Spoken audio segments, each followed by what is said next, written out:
جناب محسن صاحب بہت شکریہ اپنا قیمتی وقت دینے کا.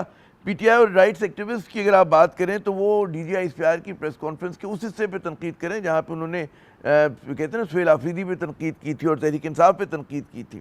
اس معاملے کو کس نگاہ سے دیکھ رہے ہیں آپ؟ بہت شکریہ. بیسیکلی میرا خیال میں میرا بھی اوپینین یہی ہے کہ D G I S P R ماشاء اللہ از اے 3 اسٹار جنرل اور ہماری اس آرمی کے وہ اسپوکس پرسن ہیں جس نے ماشاءاللہ دنیا میں اپنے آپ کو منوا بھی لیا اور ویری پروفیشنل آرمی. تو کیونکہ ایک ہی سانس میں وہ کہتے ہیں کہ we have nothing to do with politics. پھر جب آپ پالیٹکس پہ گفتگو کرتے ہیں تو اس کا نیگیٹو امپیکٹ ان پہ ان کی ذات پہ بھی آتا ہے اور ان کے ڈپارٹمنٹ پہ بھی آتا ہے. میرا خیال ہے کہ ان کو یہ کام پولیٹیکل لوگوں پہ چھوڑ دینا چاہیے اور اس کا بہترین حل یہی ہے. فیڈرل میں نون لیگ ہے, پروونس میں بھی نون لیگ ہے, پیپلز پارٹی ہے. یہ پولیٹیکل لوگوں کا کام ہے کہ وہ اس پہ بات کریں کیونکہ ڈپارٹمنٹ جو ہے army establishment it's a very strong institution. تو وہ اس سے جب آپ اس لیول پہ آتے ہیں تو میں سمجھتا ہوں کہ وہ ادارے کی ویکنس شو ہوتی ہے. یہ میرے خیال میں ان کو نہیں کرنا چاہیے. اچھا یہ جو بہت سارے جو کہتے ہیں نا کہ بہی خواہ ہیں افواج پاکستان کے اور جو سمجھتے ہیں کہ جی سب سے ہمارا مضبوط ادارہ ہے, سب سے معتبر ادارہ ہے, اس کو جو ہے اس کی جو ایک حیثیت ہے وہ یہ کہ جی وہ سب سیاسی جماعتوں کا ہے اور اس کے لیے کوئی فیوریٹ نہیں ہے, کوئی اس کے لیے جو ہے وہ نہیں ہے کہ دور نہیں ہے اس سے. تو یہ کام جیسے کہ آپ نے فرمایا کہ نون لیگ کے وزراء بھی کر سکتے تھے, پھر آپ کے خیال میں کیوں یہ ضرورت کیوں پیش آئی ان کو؟ کیا نون لیگ جو ہے وہ اپنا کردار ادا نہیں کر پا رہی جو ان کا کام ہے سیاسی بیانیوں کو بنانا, لوگوں سے رابطہ کرنا, اتفاق رائے پیدا کرنا؟ جناب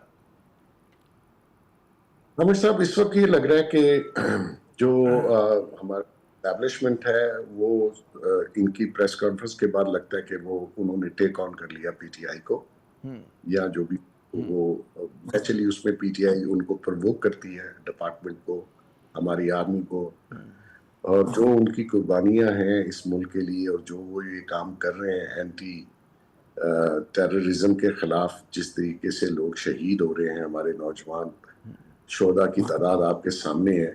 تو ایسی صورت میں شاید وہ فرسٹریشن آ جاتی ہے کہ بھی اتنا کچھ کرنے کے بعد بھی. لیکن میں یہ سمجھتا ہوں کہ آرمی کو اس پولیٹیکل پارٹیز کے لیول پہ نہیں آنا چاہیے. They are always different above a very respectful ادارہ ہے ہمارا. تو اس میں تو پولیٹیکل پارٹیز جو اس وقت رولنگ ہیں وہ نون ہے یا پیپلز پارٹی ہے, ان کو ہی اس موضوع پہ آنا چاہیے پالیٹکس کے اوپر کہ کسی نے کیا کہا اور اس کا جواب بھی وہیں سے آنا چاہیے. اور میں یہ سمجھتا ہوں کہ ہمارے جو اسٹیبلشمنٹ کا ادارہ ہے اس کو اس لیول پہ تو ہرگز نہیں آنا چاہیے.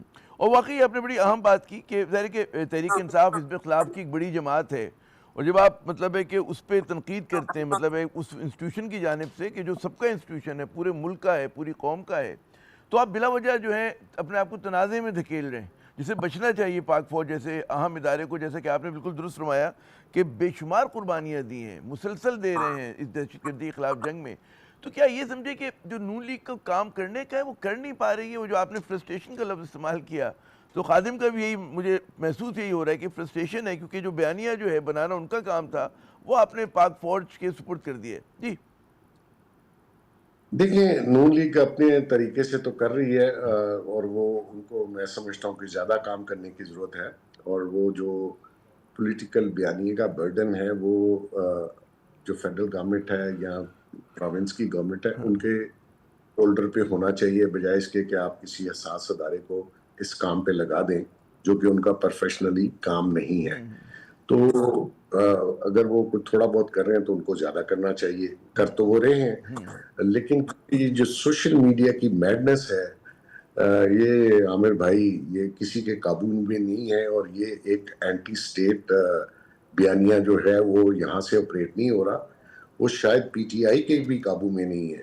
اور یہ اب جو اینٹی سٹیٹ اور اینٹی اسٹیبلشمنٹ بیانیہ جو ہے یہ کسی اور جگہ سے آ رہا ہے, اور اس میں پی ٹی آئی والے شاید جو مہذب لوگ ہیں وہ بھی پریشان ہوں گے کہ اس طریقے سے کسی ڈپارٹمنٹ کو اور اپنے ہاں کی فوج کو آپ ٹارگٹ نہیں کرتے.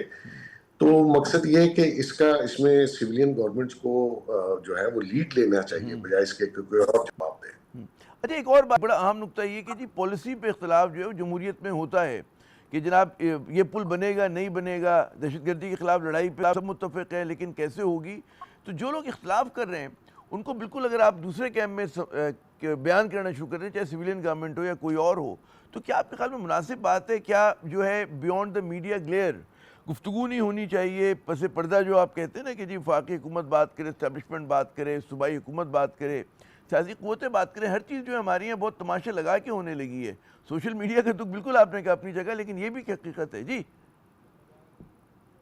دیکھیے عامر بھائی، ایک تو لوگ جو ہمارے سیاسی لوگ ہیں وہ پروونس کے لوگ ہوں، وہ ایک ایسی ہیڈ لائن کے لیے بیان بازی کرتے ہیں، حالانکہ ہیڈ لائن خبر نہیں ہوتی، خبر ہیڈ لائن کے پیچھے چھپی ہوتی ہے جو کہ بہت سے لوگوں کو پتہ بھی نہیں چلتی.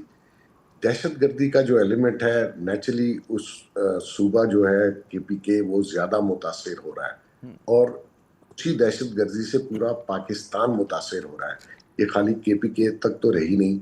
اب جب بھی کے پی کے والے بھی الحمدللہ پاکستانی ہیں اور وہ اسی پاکستان میں رہتے ہیں، اور اگر کوئی نیگیٹو امپیکٹ پورے پاکستان میں اس دہشت گردی کا تو وہ بھی فیل کرتے ہیں.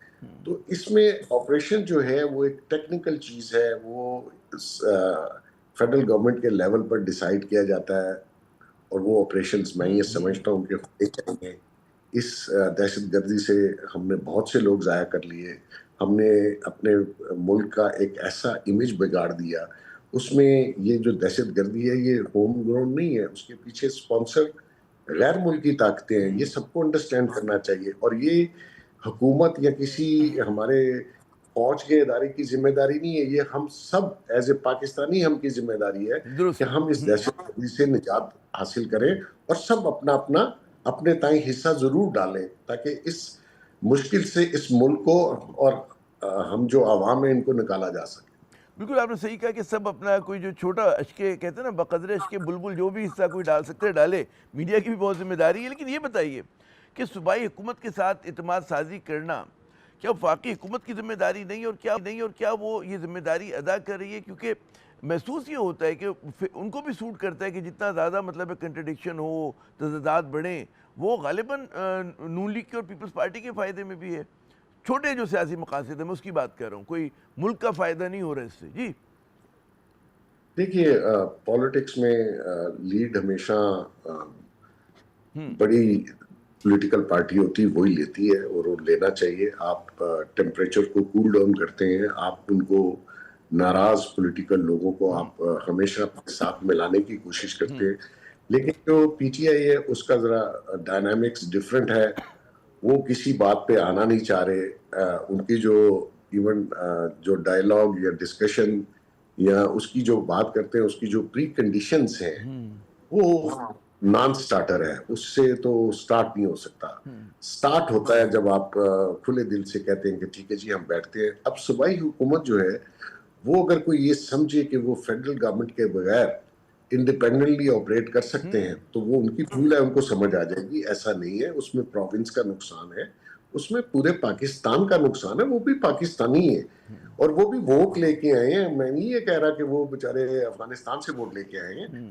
مقصد یہ ہے کہ دونوں سائڈز ہو. ایون جو اسمبلی میں ایم این ایز ہیں ان کو بھی تو پاکستانیوں نے ووٹ دیے نا جی، اور وہ ان کا بھی حق ہے کہ وہ جنہوں نے ووٹ دیے ان کی نمائندگی پارلیمان میں کریں اور ان مسائل کا حل ڈھونڈیں جو عوام کے لیے مشکل سے مشکل ترین حالات ہوتے جا رہے ہیں. اس پہ بات ہونی چاہیے. لیکن اگر وہ بات یہی کہیں کہ ہمارے بانی کو رہا کر دیا جائے اور ڈیمانڈز ایسی ہوں کہ جی فریش الیکشن، دیکھیں فریش الیکشن بات وہ کریں جو مانی جائے گی، بات وہ کریں جس سے آپ سٹارٹ کر سکیں. آپ ڈائیلاگ اور ایک ورکنگ ریلیشن شپ بنائیے، آگے جا کے ایک بہتر صورتحال بن سکتی ہے. ڈسکشن سے ڈسکشن آگے بڑھتی ہے. درست. اگر آپ سٹارٹ ہی نہیں کرنا چاہیں گے تو پھر یہ تو مسائل حل نہیں ہوں گے. جی یہ آپ نے بڑا اہم نقطہ ہے کہ جی میکسیملسٹ پوزیشن سے عموماً دیکھا گیا ہے کہ فریقین جو ہیں وہ گفتگو کی ٹیبل پہ بیٹھتے ہیں. لیکن جو ماحول سازی ہوتی ہے، ٹھیک ہے آپ نے کہا کہ جی ان کو بھی حقیقت پسندانہ قسم کا چارٹر رکھنا چاہیے، چارٹر آف ڈیمانڈ، لیکن حکومت بھی تو کچھ کرے نا کہ وہ جو ماحول سازی کی بات ہوتی ہے کہ ان کے جو چھوٹے چھوٹے مسئلے ہیں کہ قائد حزب اختلافی کو آپ اپوائنٹ کر دیں قومی اسمبلی میں اور سینٹ کے اندر. ہر معاملے پہ یہاں پہ بھی روڑا اٹکایا جا رہا ہے. آپ کے خیال میں اگر اس طرح کی کچھ چھوٹے موٹے جو ان کے وہ ہیں ڈیمانڈز ہیں جو کہ پوری ہونی چاہیے, ملاقات کروا دیں, گفتگو کروا دیں, کیا حرج ہے اس میں؟ دیکھیے میں عامر صاحب بہت ایڈوکیسی کی میں نے کہ ان جی کی جو سسٹرز ہیں ہاں ان کی بات ہونی چاہیے, وہ فیملی ہے ان کا, وہ بھائی ہے, وہ جیسا بھی ہے. تو لیکن جب عظمیٰ صاحبہ لاسٹ ٹائم ملی اور وہ انہوں نے آ کے جو اسٹیٹمنٹ باہر دی, میں سمجھتا ہوں کہ وہ میری بہن کو وہ نہیں دینی چاہیے تھی. دیکھیں وہ اگر پیغام کسی کو دینا تھا تو وہ اس کو ضرور دیتی, لیکن اس کو پبلکلی ایسا نہ کرتی. اب اس وجہ سے دیکھیں سیاستدان جیلوں میں جاتے ہیں, ملاقاتیں بھی ہوتی ہیں, وہ جیل سے بیٹھ کے آپریٹ بھی کرتے ہیں, میسیجز بھی آتے ہیں, یہ ماضی میں ہم نے بہت دیکھ لیا. درست. لیکن کب ایسا نہیں ہوتا کہ آپ ایک ڈپارٹمنٹ کے پیچھے پڑ جائیں, اس کے ہیڈ کے پیچھے پڑ جائیں اور اوپنلی وہ سٹیٹمنٹ دیں. تو یہ تھوڑا سا خیال وہاں سے بھی ہونا چاہیے. جہاں تک آپ کی دوسری بات ہے کہ ایک تھوڑا سا نرم گوشہ ادھر سے بھی ہو, وہ سارا کچھ ڈپینڈ کرتا ہے کہ اگلے یہاں سے کیا رسپانس آتا ہے. تو جناب یہ وہ دونوں کون سائڈ سے پہل ہے. کاری اس کرتا ہے, کس طرح کرتا ہے. درست فرمایا محسن بیگ صاحب, بہت بہت شکریہ, آپ نے اپنا قیمتی وقت دیا. ناظرین یقیناً پاکستان کو چیلنجز کا سامنے, جس میں دہشت گردی سب سے بڑا چیلنج ہے, سب سے بڑا پاکستان کے لیے ناسور ہے, اور اس معاملے پہ دشمن جو ہے ہمارے تضادات کو استعمال کر رہے ہیں. تو ہمیں اس سے بچنا ہوگا, اور جیسے محسن بیگ صاحب نے کہا کہ دونوں طرف کو کشادہ دلی کا جو ہے مظاہرہ کرنا چاہیے اور آگے بڑھنے کی کوئی راہ کا جو ہے تعین کرنا چاہیے. یہاں پر ایک مختصر وقفہ لیتے ہیں, ہمارے ساتھ رہیے گا.